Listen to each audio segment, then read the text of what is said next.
Bismillahirrahmanirrahim. Assalamualaikum warahmatullahi wabarakatuh. Waalaikumsalam warahmatullahi wabarakatuh. Alhamdulillah. Gimana kabarnya anak-anak hari ini? Alhamdulillah baik, Bu. Sebelum belajar, mari kita baca doa dulu ya. Siapa yang akan memimpin doa? Saya, Bu. Sok, silahkan. Sebelum kita belajar, marilah kita berdoa mulai.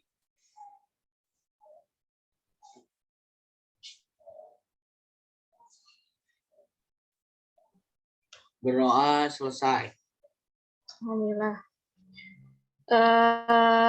Walaupun sekarang kita akan belajar, walaupun dalam keadaan pandemi seperti ini, namun tetap semangat ya. Gimana, masih semangat untuk belajar? Semangat. Alhamdulillah. Sebelumnya Ibu absen dulu ya. Yayat Hidayat, hadir? Hadir. Lia, hadir? Hadir, Bu. Intan, hadir? Rika air, Bu. Air. Emil, kemana Emil? Belum datang, Bu. Belum datang. Neneng. Ya udah, Neneng tadi izin ke Ibu. Untuk teman-temannya yang belum masuk, mohon dikabari kembali ya. Segera masuk karena kita akan mulai belajar. Nah, pembelajaran hari ini yaitu tentang menyembah Allah Subhanahu wa taala sebagai ungkapan rasa syukur. Selanjutnya, dalam Quran surat Luqman ayat 13 sampai 14. Silahkan dibaca dulu bareng-bareng ya.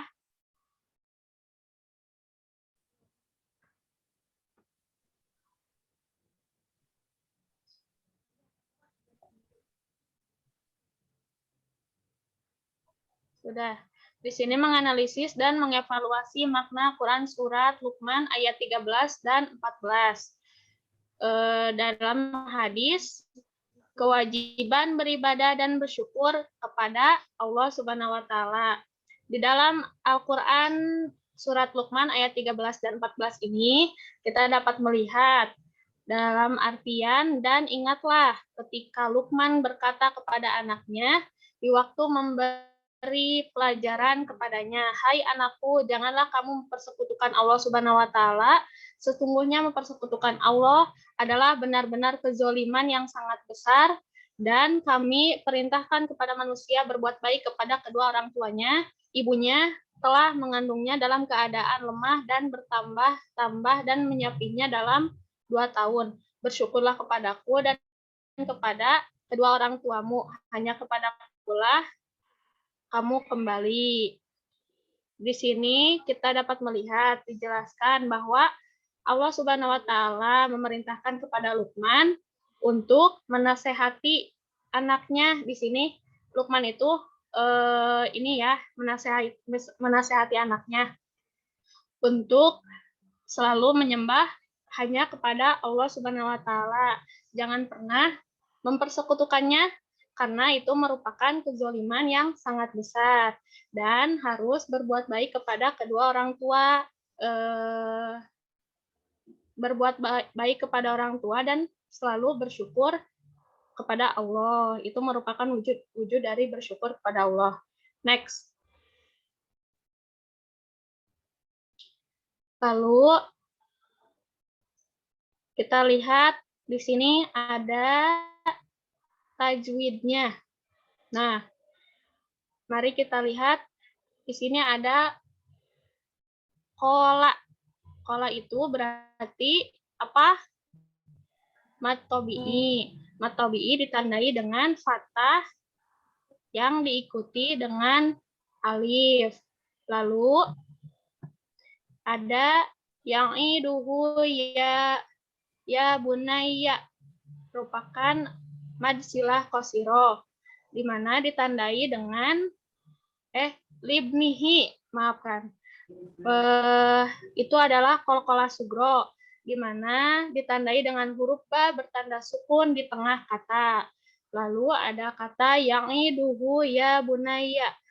Itu merupakan mad silah qasirah yang ditandai dengan huruf ha domir berharokat didahului huruf berharokat dan diikuti huruf selain hamzah.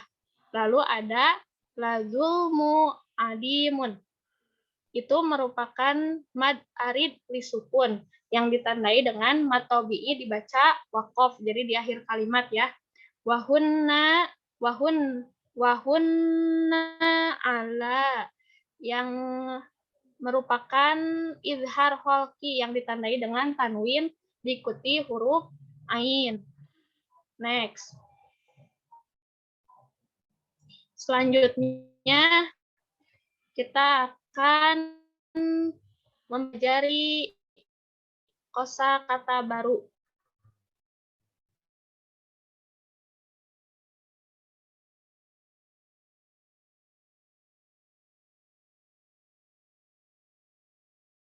Sebentar.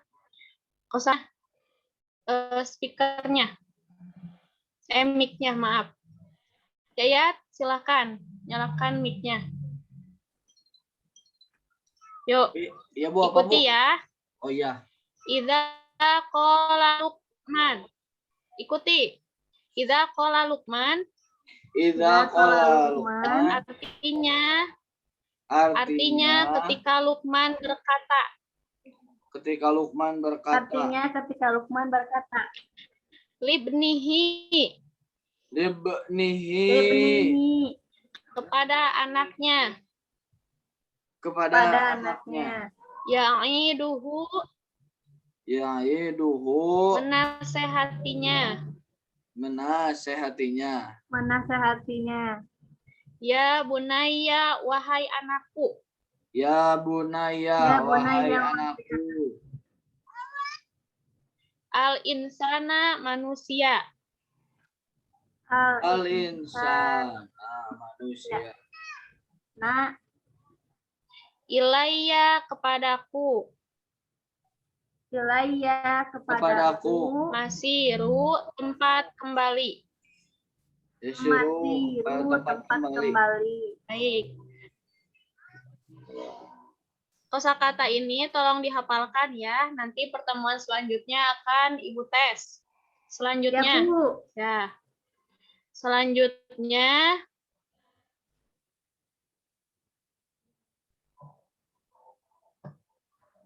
sebentar.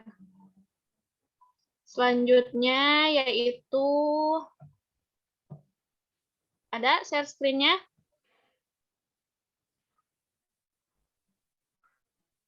Ada ya. Selanjutnya yaitu kandungan surat Luqman ayat 13 sampai ayat 14. Baik, di sini surat Luqman itu diturunkan sebelum Nabi Muhammad berhijrah. Artinya surat ini dinamakan dengan surat Makkiyah karena surat ini diturunkan di Mekah. Lalu surat ini kenapa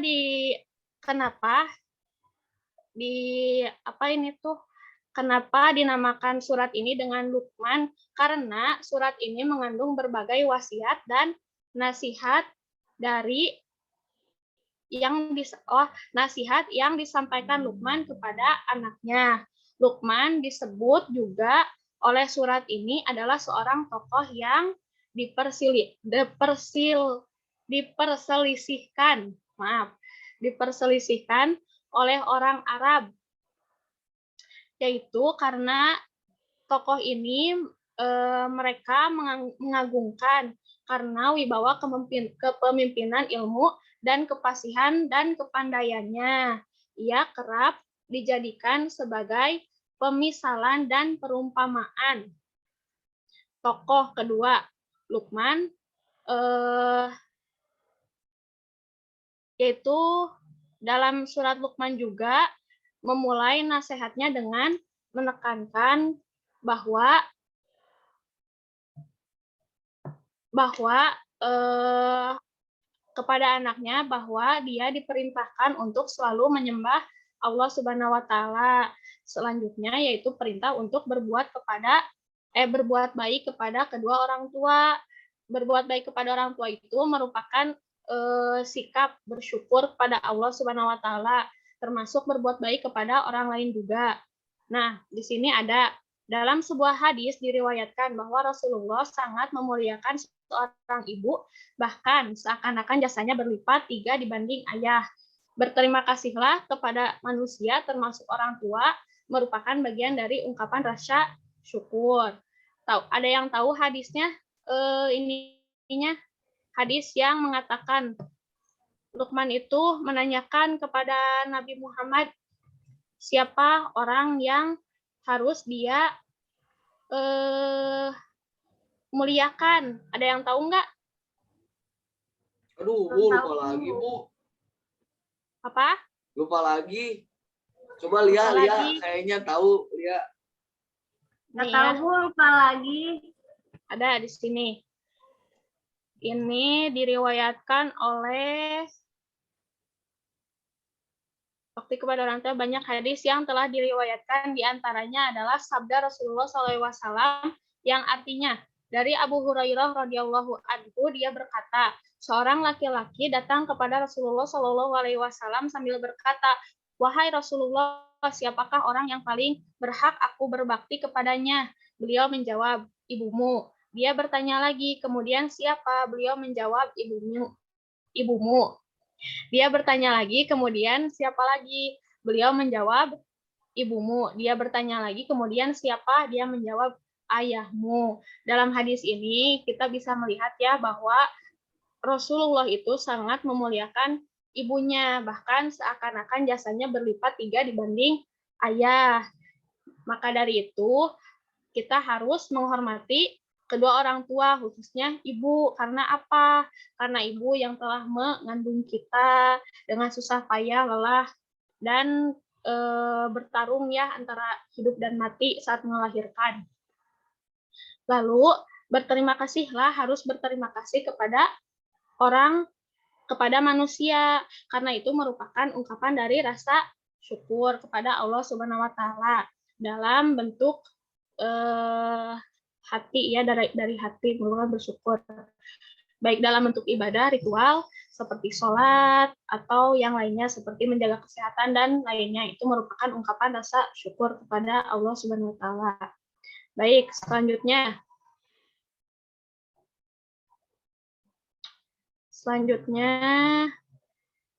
ada share screen-nya.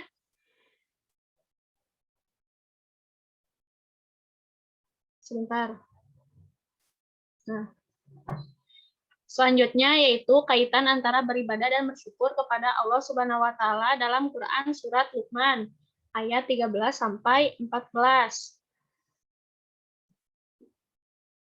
Nah, di sini sudah jelas ya kalau Allah itu memerintahkan kepada manusia agar berbuat baik kepada orang tua dan berbuat baik juga kepada manusia. Kemudian Allah menutup ayatnya dengan bersyukurnya kepada kedua orang tua. Sementara pada ayat sebelumnya, Allah Subhanahu wa taala memulai lisan Luqman mengingatkan bahaya berbuat syirik, yaitu jangan mempersekutukan Allah, yaitu menyembah hanya kepada Allah Subhanahu wa taala. Melarang berbuat syirik berarti juga melarang menyembah apapun kecuali Allah Subhanahu wa taala. Nah, aspek rasa bersyukur itu ada 3. Di sini ada 3 ya. Yang pertama lisan, yang pertama hati, yang kedua lisan, dan yang ketiga perbuatan. Ada yang tahu gimana cara bersyukur melewati dengan aspek lisan hati?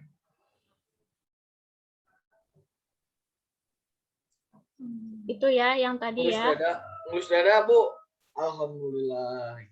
Jadi mengikhlaskan dengan hati. Nah, gimana? Ikhlas. Betul. Kalau dengan hati itu kita menerima dengan apa adanya gitu ya. Dengan cara mengakui atau menyadari sepenuhnya bahwa segala nikmat itu diperoleh dari Allah Subhanahu wa taala. Juga ya berasal dari Allah, bersyukur. Juga jangan ini ya, jangan merasa kalau misalkan kita dikasih apa-apa itu harus merasa cukup. Jangan serakah. Selanjutnya yaitu dalam aspek lisan. Ada yang tahu nggak cara bersyukurnya gimana? Bersyukur dengan aspek lisan itu seperti mengucapkan kata, nah iya betul, dengan mengucapkan kata alhamdulillah. Sedangkan bersyukur dengan perbuatan, yaitu dengan Berdoa, Bu. berbuat baik kepada orang lain yang mengharap ridho kepada Allah Subhanahu wa taala serta bermanfaat baik bagi diri maupun bagi sesama. Baik. Selanjutnya, hikmah bersyukur dan beribadah kepada Allah Subhanahu wa taala. Hikmahnya gimana kalau kita bersyukur, selalu bersyukur kepada Allah Subhanahu wa taala? Banyak ya manfaatnya ya. Pertama, mendapatkan keberkahan dari setiap rezeki yang kita terima. Jadi rezeki yang kita terima itu diridhoi oleh Allah Subhanahu wa taala, berkah. Tidak ini ya. Lalu menemukan ketenangan batin dan kedamaian hati dalam menjalani setiap aktivitas. Jadi kita itu kalau kerja merasa tenang, tidak tidak terburu-buru. Jadi merasa enjoy gitu. Lalu terhindar dari siksa api neraka karena telah menjadi hamba yang selalu bersyukur atas karunia Allah Subhanahu wa taala. Ini juga ya yang paling ini, jadi kita akan terhindar dari siksa api neraka. Selanjutnya, sudah habis? Sudah materinya habis? Ada yang mau bertanya? Silahkan. Silahkan, ada yang mau bertanya?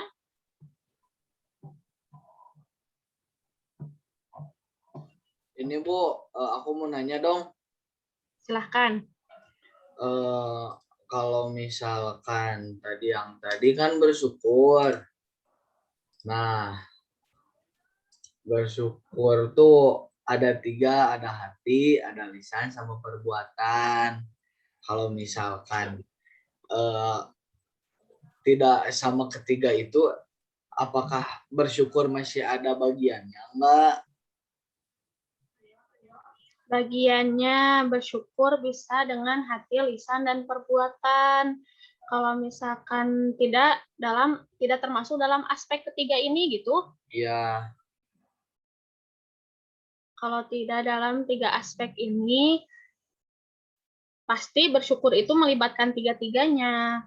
Kadang salah satu pasti, karena bersyukur itu kan dalam hati pasti ada, karena itu bersyukur itu apa sih timbulnya itu dalam diri sendiri gitu, pasti ada keterlibatan hati, atau misalkan bersyukur dalam keadaan perbuatan bisa kayak gitu. Jadi bersyukur itu pasti ada 3 aspek ini kalau menurut Ibu. Tapi bisa dibaca-baca lagi ya referensi dari yang lain gitu. Sumber-sumber lain bisa dilihat kembali. Silahkan. Bagaimana? Ada lagi? Lia, gimana? Mau bertanya? Sudah saja. Sudah, Bu. Oh, sudah. Ya sudah. Kalau tidak ada lagi pertanyaan, kalau masih kurang penjelasannya ya boleh japri Ibu atau diskusikan dengan temannya. Baik, Ibu rasa cukupkan sampai di sini. Tetap jaga kesehatan, tetap stay safe, tetap di rumah dalam keadaan seperti ini.